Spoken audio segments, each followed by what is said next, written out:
Hi everyone, how are you all doing? Terrific. Oh, audience interaction, that's awesome. So this is a 45-minute talk, so I'm going to try and save about 5 minutes at the end for Q&A.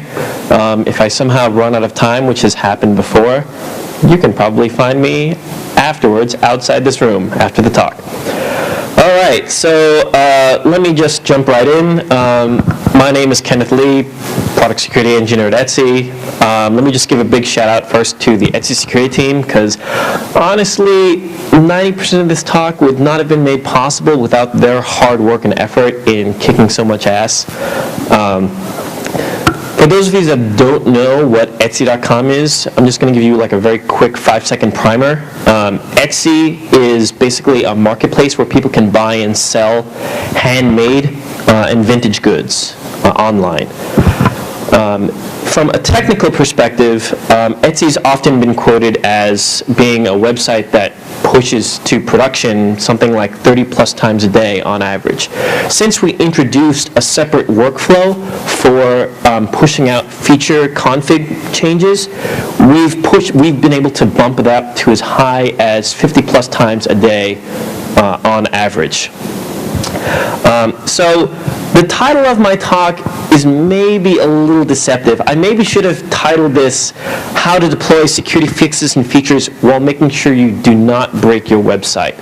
Because a large chunk of what I will be focusing on is building confidence in making sure that when you push something out, you're not going to break the entire website. So very quickly, I'm just going to sort of go over the agenda for this talk. Let me first also apologize. I really tried to put in as many funny memes and cat pictures as possible, but I couldn't do that. So I'm going to talk a little bit about what exactly a feature flag is, along with some examples. I'm going to then talk further about deploying new security features, and these are all examples that we've done at Etsy.com. We're going to follow through with a discussion about A/B testing, specifically one that we've run fairly recently with regards to our full-site SSL implementation. And as sort of like a miscellaneous closing point, I'm going to talk a little bit about how we use feature flags to manage our bug bounty and for handling sensitive data as well. And along the way, I'm going to be talking extensively also about monitoring, logging, and alerting, just because it is a very integral part of this whole flow. So for those of you that know the whole idea of DevOps, this talk chunks of this talk may seem very familiar to you, mostly because of the fact that I'm here to basically espouse having a very close relationship between your deployment process and your monitoring processes, right? You may have your own team that does monitoring on their own, and developers or your security team may handle deployment as sort of their own thing without necessarily needing to consult with your monitoring team. But I'm sort of up here to advocate that this process should in fact be much more tightly knit together, insofar that they should always be working together, and they only stand to benefit from working together closely all the time. Let me just sort of now, having said that as my premise for the talk, let me just sort of jump right in and explain to you what I mean by a feature flag. When I'm talking about a feature flag, I'm specifically talking about configuration change management. So let's say on your production site, you have a production.php file. I apologize if you hate PHP, but all my examples are going to be in PHP. Your development site may have a development.php file, just basically a file that says, here are some values. We're going to stick them in here, right? And we're going to use these values for like this development site, QA site, production site, right? As simple as that. One nice thing about having feature flags and having code that uses feature flags is it gives you the ability to, from an application security perspective, really easily find where your code is, where interesting code is being utilized, right? So you have a new piece of functionality that's being ramped up to your website, and you want to find out exactly where it's being used. You can do, it just takes 5 seconds of grepping for the feature flag that this functionality is wrapped behind to be able to find out where it's being used. And finally, one of the more powerful aspects of feature flags is the ability to enable different types of behavior for different types of users, right? So any fairly modern website, Etsy happens to be a marketplace, so we have buyers, we have sellers, we have Etsy admins, different classes of users can be exposed to different types of functionality on the website depending on what sort of group they belong to. In addition, feature flags also allow you to do sort of load balancing in a way, right? So among other things, we have our CDNs, we have our 3 CDNs at Etsy load balance between the 3 different providers.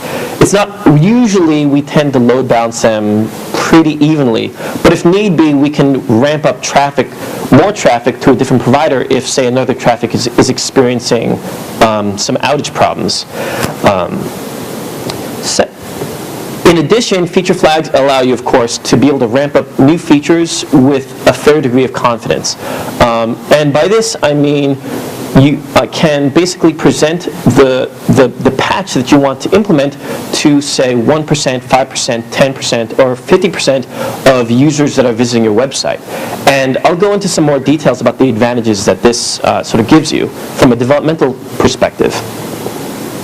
And finally, having feature flags allows you to do some really nice tricks from a failover perspective, right? So let's say, just an example off the top of my head, one of your CDNs happens to have a really bad SSL vulnerability that came out fairly recently.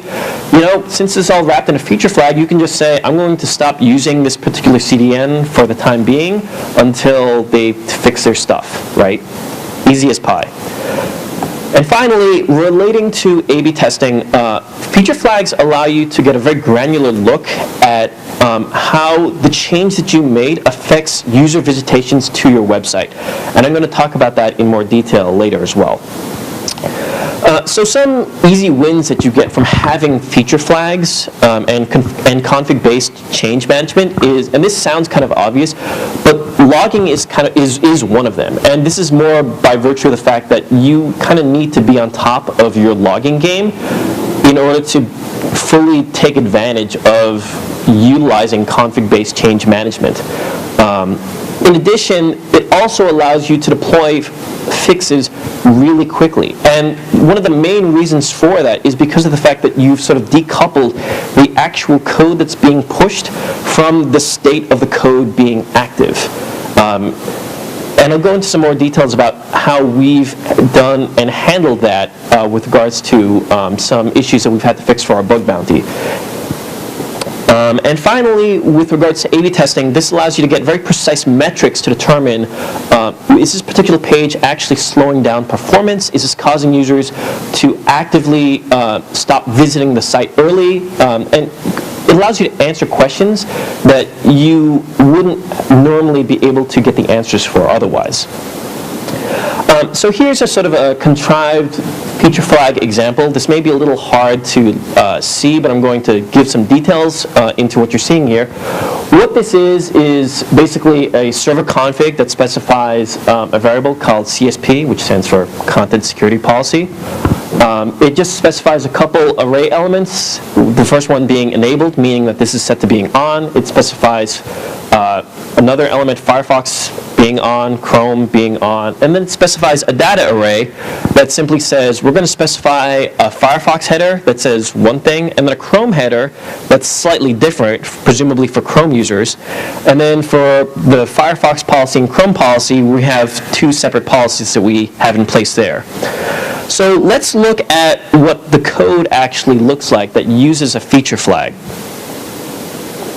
So the code that actually uses a feature flag, and this is pretty typical for how we use feature flags at Etsy, this sort of contrived example just simply says if this particular feature is enabled from our feature flag class, we're going to go through and we're going to take basically the array element that contains the Firefox header, sort of munch it together with the Firefox policy, and if the user agent just contains Firefox, a really dumb check, and if the Firefox feature is enabled in the CSP feature, we're going to just simply serve them the CSP header, right? So what this particular bit of code does, it simply says it's wrapped around not just one, but actually two feature flags, a feature flag within another feature flag. I just threw some inception at you right there, to say that we're going to serve this basically a content security policy, and not just any content security policy, but one that's specific for Firefox. And likewise, you can imagine how like a Chrome user would also get similar content, but because we specified slightly different data in our production config file, Chrome users are seeing a slightly different content security policy than Firefox users. So I'm going to now jump into an example that was kindly given to us from a fairly reputable bug bounty reporter who's reported a fairly large number of issues to us. And this issue was actually really interesting when he initially emailed it into us. When I started looking into this issue, it was basically a denial of service where certain inputs on the website could be fed extremely long strings, something along the lines of tens of thousands of characters. And in certain circumstances, this could cause the server to basically bork. And when I looked at various stack traces and server logs, it was clear that there was a script timeout execution happening from the execution of some backend function. And it turns out that this backend function was, in fact, just a really, really old piece of code. And all that code was doing was a very simple UTF-8 string validation check. For some reason, this check was, for the computer science nerds here, this test was running in, this particular function was running in like big O of n squared, which is kind of bad, when in fact you could just do something much simpler in linear time. And then the next step that I took to looking into this problem was just simply grepping around to see where this function was being used. Bad news, this function was being used everywhere. It turns out there were multiple inputs on the website that were actively using this really, really, really old UTF-8 check. So let me step through how I went about fixing this problem. The first thing that I did was, in the same class that that old function was defined in, I wrote a new function, and that new function was actually very simple. It was just basically icon v like UTF-8 if like true or return false, etc. Literally like less than 5 lines of code. And then what I did was, in the old function, I just added the same sort of feature flag check at the very beginning of the function that said, if such and such flag, I think I named it something like UTF-8 fix or something like that, is enabled, call this new function. Otherwise, continue on to running the old function. And the other thing is, because this function was so old, we of course didn't really have any logging in place. So I added a number of statsd logging calls in both the old and the new function, just so that I could measure when calls were being made to the old function versus the new function. And then I finally proceeded to actually ramp up this functionality, pushed it live, and then I think the ramp up was like, I pushed it out to about 1% of users. And then as soon as I was confident that it wasn't totally broken, I ramped it up to like 15, then 25, then half, and then I just turned it on. And eventually, I think about a week later, I actually completely removed the, replaced the old functionality with the new functionality, because it was more or less working as intended. So I sort of mentioned statsd without explaining what that is. Statsd is a tool that we use. It sort of feeds into a graphite database. You can use any tool that you want. At Etsy, we use statsd. It's just basically a really simple way of saying, statsd, here's a metric. Please increment this metric by 1. And what this does is it gives you a really nice way of seeing in graphical format whether, like, how often this call is being made in your code. Another nice thing about having statsd calls in your code base is that it is really helpful when you're pushing out new code in giving you confidence and saying, hey, all right, I just ramped up this code to 10% from 0%. now I should start seeing stats decalls to my new code functionality that's being exercised. And the important part is when you're deploying new functionality in general, it's always helpful to be looking at graphs. And graphs can help provide a lot of, they don't always necessarily provide the exact details on what is going on, but it helps to instill confidence that what you've pushed has not broken your website. So an example of that would be for, say, graphs like these. This is typical of a set of graphs that an Etsy developer would look at when they're pushing out code. And to sort of explain what you're looking at here, so that you have more context, is the lines basically indicates, this is data that we've received from graphite calls, basically, right? The vertical lines that you see in this chart, which may be a little difficult to see, I apologize for not blowing this up larger, is basically every time someone has made a push to the web stack. And what this allows us to do is it allows us to very easily correlate, has something gone wrong with this particular metric? Because then you can see very cleanly there's like a vertical line, and if like errors start going up off the roof, you can very easily correlate things started going wrong with this push that happened at 1500 hours. And knowing how whether or not your fix actually works is pretty easy when you're staring at graphs, because you more or less see something that looks like this. Basically, if you're ramping up from, say, 0 or 1% to, say, I apologize about the vertical axes, you'll see this a lot in a lot of my charts, but for some reason, Graphite loves to not actually give me the correct numbers for the vertical axes. So ramping up from, say, 0 to 1% up to, say, 50%, you will start seeing data for, actual calls being made for the new functionality that you've just written. And by seeing this, you just know, hey, my new functionality is working because I just ramped it up to, say, 50%. I'm seeing the data that I expect in these graphs. Everything's good. So, as I mentioned, so we also use another tool at Etsy called SuperGrep. SuperGrep is just a very simple tool that shows developers the top errors from the error logs from our webs boxes as a way to sort of give them more insight into actual errors that they're seeing during a push. So graphs are really great to see when something goes wrong, but it doesn't give you context as to what exactly is going wrong. SuperGrep helps provide you with that context. Splunk, we also use this other non-open source paid tool called Splunk to allow us to do searches to determine what exactly is going wrong when something is going down. And by doing this, by actually having this context, it allows us to filter out a lot of the sort of potential noise that you would normally expect to see in logs, to be able to differentiate and say with confidence everything's okay versus everything's not okay. One important thing to note, though, when it comes to things like looking at logs, we actually explicitly built another tool called SuperGrep Top, which actually collects an aggregate measure of the top error messages that you see. And this is actually really important because seeing, as sort of a contrived example, it's nice to know, say, when a user fails to log into their account 15 times, right? But maybe that's not actually important to warrant something that you pay attention to. On the other hand, having 15 failed logins from 10,000 different accounts from the same IP address coming from a data center, that probably warrants a little more attention, right? So paying attention to aggregates is important because it gives you an indication of the severity of the problem, right?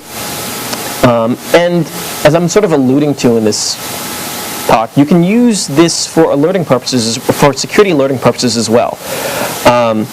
And when it comes to building security alerts off of user behavior, it's important to note that this should all be based off of flows that you're expecting from functionality that you've released, right? So in the case of functionality like changing your email address, right? You expect a user perhaps to enter in their password, right, on the account settings page. They put in their password. They put in an email address, right? They eventually get an email in their inbox. They click on that, and that sort of confirms the fact that they have changed their email address, right? If any part of that flow somehow does not happen, then that's possibly an indication that something weird is going on. Which leads to my next bullet point, where the absence of events in logging can be just as important as seeing the events themselves in the logs. So when it comes to certain things, in particular, one thing I'd like to point out, rate limiting is actually really notorious for this, because a lot of times if you have any sort of rate limiting code in your code base, you have to be aware of the fact that if you don't see circumstances where a user hits a rate limit threshold, but there isn't an accompanying error that they have hit that limit and you still see requests coming from them, that should be a red flag that there's some bug that they have somehow, or some anomaly where they just haven't been rate limited. And finally, with regards to flows, it's important also to ask yourselves the question of, do your admins really need to be able to change their passwords on the front end forgot password functionality of your website? Just the idea of, if you have a backend CMS and admins can use that system to change passwords, right? Why would they ever need to be able to do things that are considered rare and exceptional on the front end? And this sort of leads into my next point of, you should always be looking for functionality that you never want to see, right? Things like a user, let's say an IP address you consider suspicious suddenly logged into 500 accounts. That's maybe something you never want to see, right? And as a result, you want to alert on those sort of conditions. Even if it turns out to be a false positive, the fact that it's somewhat anomalous is worth it to you, because hopefully these events are, one, they're rare, and two, by looking into these events, you can rule out the false positive for the future. And generally, figuring out what these sort of aggregate thresholds should be for alerting purposes is something that, one, comes from experience, and two, you can be somewhat, like a lot of these actually come from common sense. And a lot of times, attackers tend to be very noisy when they go about doing their business, so to speak, on your website. You can usually tend to err on the side of being fairly generous with certain thresholds to begin with. But at the same time, I would also issue caution to say that for certain functionality like entering in your password incorrectly, talking from experience, our users enter in their passwords incorrectly more than 10 times. It happens a lot. And so for certain things like that, you really have to base figuring out what the proper alerting threshold should be based off of experience. So let's talk about a hypothetical scenario where you actually have set up an alert that you never want to see, and suddenly it's fired, right? And now it comes time to determining if this is a false positive or not, right? And the fastest way that you can do this is by having multiple alerts that essentially alert off the same thing, but are looking at different data. As a sort of a contrived example, here's a graph that simply shows potential SQL injection, right? If you take a look at this and you run SQL map a number of times against your website, you may be asking yourself, has someone actually discovered a SQL injection that I'm unaware of, that like I previously didn't cover through SQL map or anything like that? When in fact, looking at another source of data, in fact, in this case, the overlay being potential scanner information, just looking at user agent data, will tell you, oh, this is likely to be traffic from someone running SQL map. You know, this is probably not a dedicated pen tester that has actually found like a live SQL injection on your site. So having that multiple sources of data to confirm or rule out false positives, extremely important, because you don't want to waste your time on these alerts. So let's continue on with this hypothetical. And under the circumstance where you actually have found a real issue that needs fixing, you need to then figure out whether or not you need to push out a fix or if it's better to wait. But the best hypothetical scenario being it's 3 a.m. on a Saturday. I've experienced this before. So I know full well what it's like to have to wake up early in the morning on Saturday to be like, oh, do I need to fix this or not? The most important part that I'd say with regards to determining whether or not an issue warrants an immediate fix is the severity. But also determining whether or not it's been exploited in the past is extremely important. And this basically involves going through your logs, being able to say with confidence, hey, this person reported it to us, they haven't abused this functionality, and it hasn't been abused before by anyone else in the past. That's actually a really powerful thing for you to be able to say when it comes to determining if you need to fix this today or Monday, 9 a.m. in the morning. Assuming your website is not completely inundated with cross-site scripting, if it's something like stored cross-site scripting, you can write a patch, and the beauty of having feature flags is that you can write a patch, deploy it the next day, and proceed to ramp up the patch. But for something more serious, and I'll leave that to your imagination, you can push out a patch immediately. There's no issue with doing that, right? Because again, with feature flag, pushing out code doesn't equate it to being on if it's wrapped in a feature flag, right? So you can push out the fix immediately on Saturday and proceed to ramp it up at a slower pace over the weekend just to make sure that it's working properly. And part of this sort of helps to ameliorate making the immediate judgment call between do we push a fix to 100% now or do we wait till Monday morning to have this fixed, right? By having a sort of a slow ramp-up approach to this, we sort of take the best of both worlds where we say, yes, we're going to take a first crack at fixing this, but we're going to have the ramp-up be slightly slower just to make sure we don't take down the site. Continuous deployment is sort of an idea that is espoused by DevOps, and I'm espousing it here, mostly because after you sort of ramped up this fix, you want to continue evaluating your fix after it's been pushed out, and you've had it ramped up to a small percentage of users, right? More importantly, you also want to make sure that your fix, the fix that you've pushed out also alerts you on the old behavior that you've seen, right? If you have no alerting there now, adding alerting there now is better than nothing. But you want to make sure, more importantly, that your fix is working. And of course, evaluating the risk of the fix that you're putting into place. As an example, for the UTF-8 fix, this could potentially break everything on the site. You need to really evaluate whether or not it's worth having a ramp-up, or if it's something relatively simple, or even better, isolated functionality, you can just straight up push the fix right then and there. So, as an example for a security ramp-up that we did with X-frame options, which was a security header that we pushed out, I think, 1.5 years ago, the way that we handled this was we started looking at refer data for users that were framing Etsy. And we collected this data over the course of, I'd say, a month to a month and a half. And we started a process of informing our users and website administrators, hey, we're going to actually shut off framing in some time. So you should be aware of this. And we were sort of monitoring our ramp-up process. And the interesting thing about having a ramp-up process is that this meant that essentially website owners who were framing us weren't always being broken. But the higher the ramp-up process got, the more often users who hit their page that framed Etsy would often end up seeing nothing.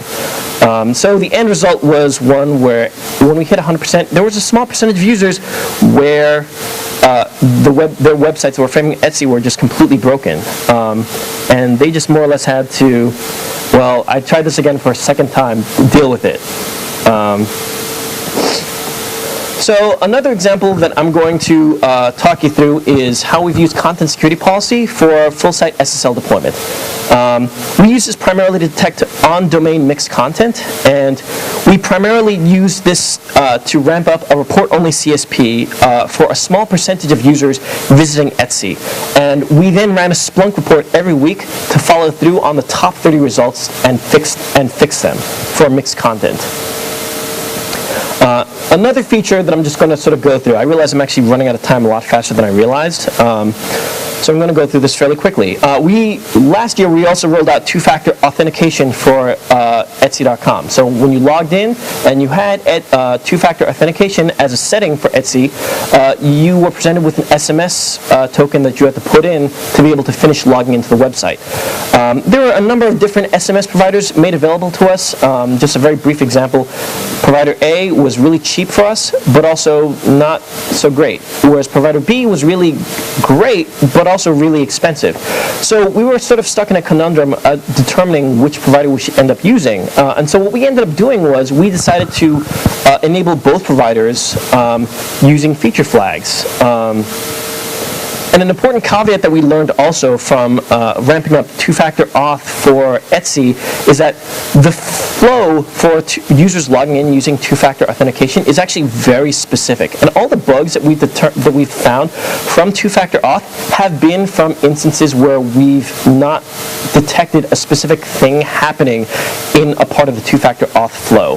So it's what's nice about this is that because the flow is specific, you can monitor explicitly for when that flow deviates. So let me talk more about A/B tests.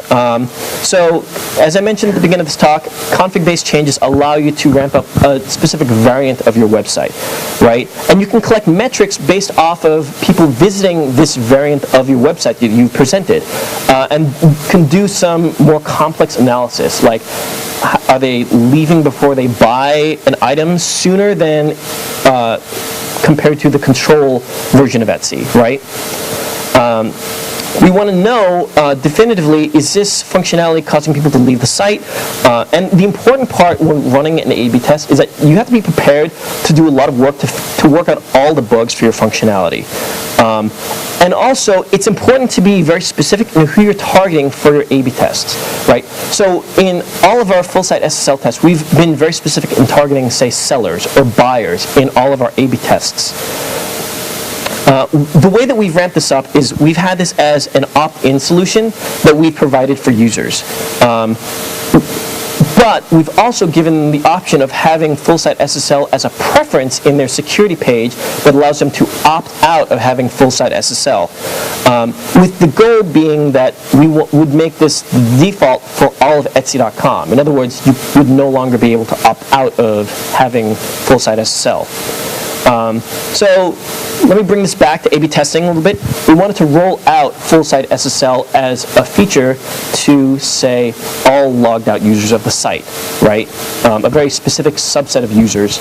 And we want to determine if this is going to have a negative impact to people visiting the site, right? Because people that are leaving Etsy ultimately means that we're losing money based off of people hitting the site. And that's bad for business. And so we need a justification to say that, hey, adding the security actually is not going to affect our bottom line.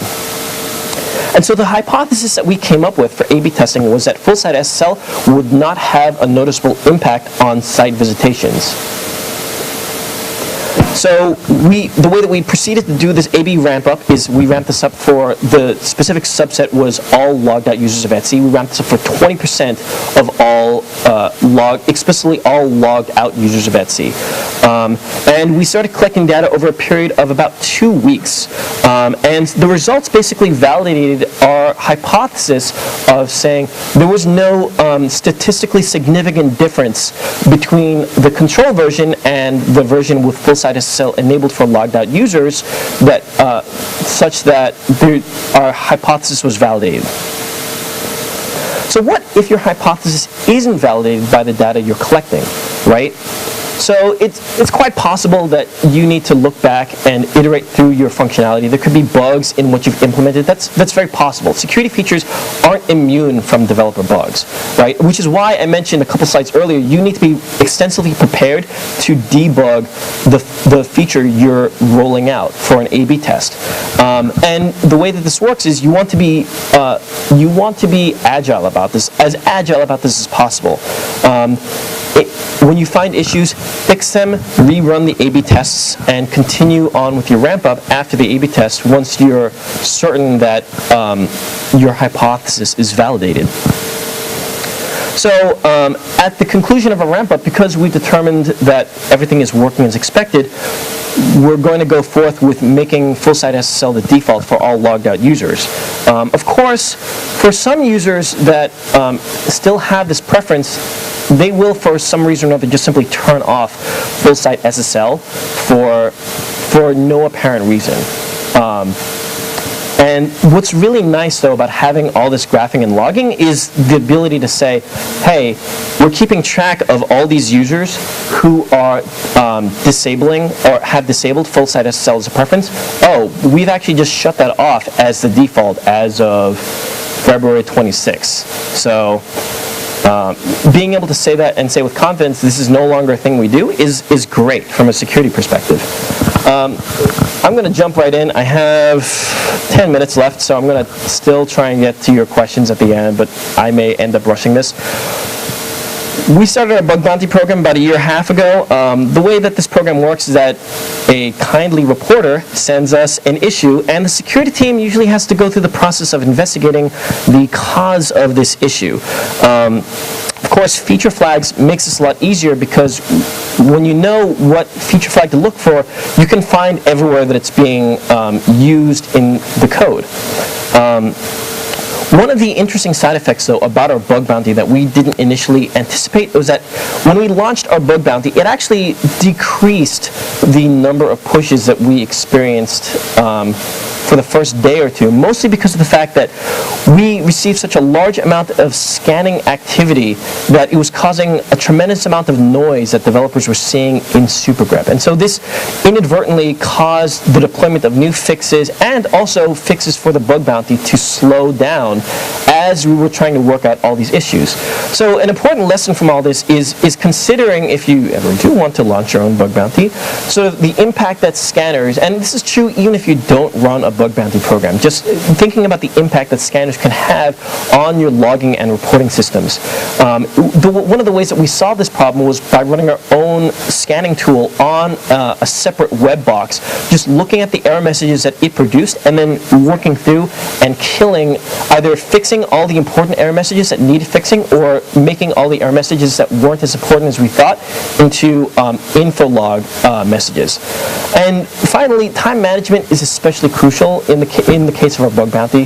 When we launched this, we were working on ramping up and fixing multiple bugs at the same time. Finding and taking the time to make the time to ramp up fixes for each and every one of these bugs is really important because we don't want to leave any bug behind, so to speak. And finally, when it comes to managing secrets, the way that we handle this at Etsy is that we have a specific config file, ominously named secrets.php, and the way that this works is we just ask developers to say, hey, if you're going to add a secret to this file, just let us know. We'll take care of this for you. This file is access controlled. Only, I think, the security and ops groups at Etsy have access to this file, and we very extensively monitor this file for changes, right? Because obviously, changes that are being made by people not in either of those groups is a little anomalous, to say the least. More importantly, though, having this secrets.php file, our goal in having this file was to make sure that we made developer workflow as smooth as possible. So typically, the turnaround time for adding a new secret file to the secrets file is less than 5 minutes because it's an extremely easy process. It's actually its own separate deploy process from everything else, which is why it can be done so quickly.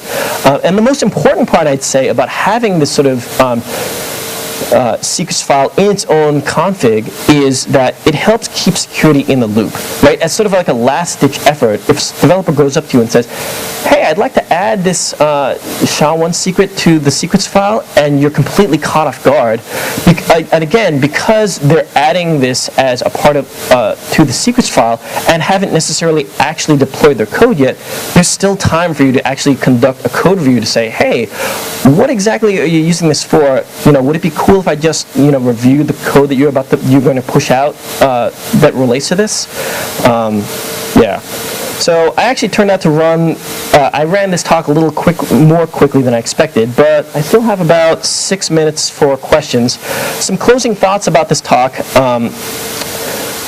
in general, when it comes to deployment, you want to have your logging and deployment processes in a very, very tight loop, right? So regardless of whether or not it's fixing bugs or pushing out new functionality or ramping up new functionality, we always made sure that the whole process, the push process, and determining whether or not we ramp up our functionality that we wanted to enable on the site to a higher percentage was always guided by logging. And likewise, our logging process was also guided by our deployment process, right? Insofar that you should expect to see a higher volume of traffic, a higher volume of stat-C traffic to this new functionality that you've been rolling out. And finally, another closing thought is it's really important from a deployment perspective when you're pushing out new features to actually pay a lot of attention to the old features, because it's the old features you always have to worry about, because those typically are places where you won't have logging in place, right? They're the oldest part of your code base that haven't been touched in forever. You want to pay attention to those pieces of code, and when you're forced to actually write a fix that touches that old code, always be sure to add logging lines just so you have that sort of awareness for future alerting and monitoring purposes.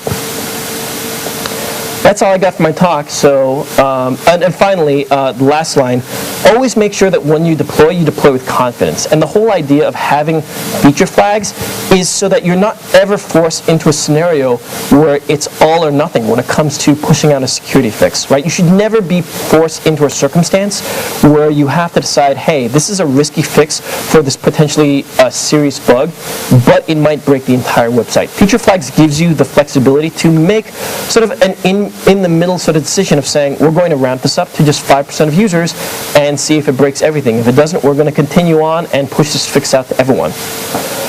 That's all I got for my talk. So thanks for listening. I have about 5 minutes of questions. So if you guys have questions, feel free to hit me up. Otherwise, I'll be outside and you can hit me up afterwards. I'm also going to repeat the questions because I'm the only person here with a mic. You seem to have a very buttoned-up concept. So my question has to do with false positives. Sure. What do you have to deal with in a day? How do you document the decision process to delay or act immediately? Because it seems a little bit subjective. I don't know if you have objective criteria for that. And along those lines, I'm sure you probably elected to delay at least once when maybe you couldn't have, and so how did you deal with that? It's a great question. The question was, if I am paraphrasing this correctly, how do you determine whether or not you should delay on a fix? And how do you document? And how do you document that? Well, so there are sort of no 100% clear lines on a lot of these things. A lot of this is gray area. But I can tell you with some definitiveness, one end of the spectrum is like a DOM XSS. That can definitely wait till Monday. If it's something, potential SQL injection, things like that, that definitely deserves a more immediate fix. Luckily at Etsy, we've never been under a situation, maybe only about once, where we've ever had to make that sort of 3 a.m. fix. Basically, the determination is one of, is this a scenario where, and you have to ask yourself a lot of interesting / difficult questions, like, can this potentially leak PII, personally sensitive information, out to users, right? That probably ups the magnitude of the issue by a lot in our eyes, even if it's something that's fairly mundane. So a lot of rate limit related issues we actually treat seriously, mostly because of if an attacker or someone from our bug bounty program finds a way to get past our rate limiting, usually more often than not, it leads to them being able to, unfortunately, brute force get a lot of information in that manner. Yes, there will be a lot of gray area for determining this needs an immediate fix versus this doesn't. I would say that 9 times out of 10, you can always, this is also why looking at your logs is important, because knowing if this issue has been exploited, for one, if this is something someone has reported, knowing if it's been exploited or not gives you a lot of allows you to make an informed decision as to whether or not this needs immediate fixing now. Because if it's not something that, if it's only of a relatively moderate risk and it's not actually being exploited, then maybe it's better to take your time to actually have more eyeballs looking at the patch you're about to fix and push it out later. We always sort of keep track in our internal system of like really good issues. Etsy always we run what's called a post-mortem system for looking at relatively serious incidents that have had the potential to leak PII or have taken down the site. And so every time something serious like this happens, we just run a post-mortem to just go over. And these are all recorded in a repository that we have internally. And we sort of use that as a sort of reference point and guidance point to say, this issue has happened, but it's been nowhere near as bad as, this one that happened back in, September of whatever. So sort of having a post-mortem system, having a way of determining if an issue is being exploited, a combination of all those things helps sort of give guidance. So, guy with the microphone.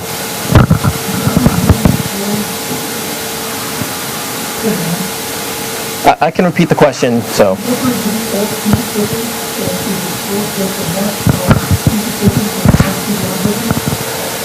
Great question. The question was, do you remove old code flags, and if so, or do you just have like a bunch of really old flags sitting around your code base? That's a great question. We actually do make an active effort to remove and prune old unused flags from our code base. Because it's, again, something that you can easily grep for, whether or not a flag is being used in the code base. A lot of times, and it's not just the security team that does this, but actually our core team makes literally like a quarterly effort to clean up old feature flags. Mostly because of the fact that you also want to make sure that like your config flag, your feature flag file will also grow over time as well. And so pruning your flags will also sort of help to keep your feature flag, your config files fairly reasonable as well. So yes, we do in fact prune our feature flags on a fairly regular basis. Yeah.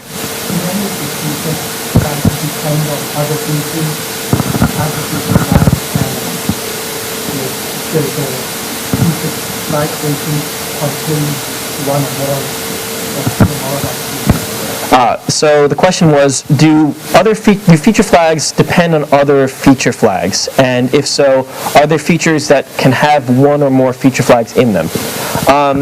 Yes, so the example that I showed at the beginning sort of shows a very rudimentary example of a feature flag within a feature flag, insofar that you can have multiple states that are defined. You can literally, all it is just an array, and you can define as many different array elements as you want to say this is enabled or this is enabled. As practice, we try and avoid being in a scenario where one flag defined by someone else is used by another developer, but as far as like within your own flag, you can define as many sub-flags as you want. And yes, people do use that.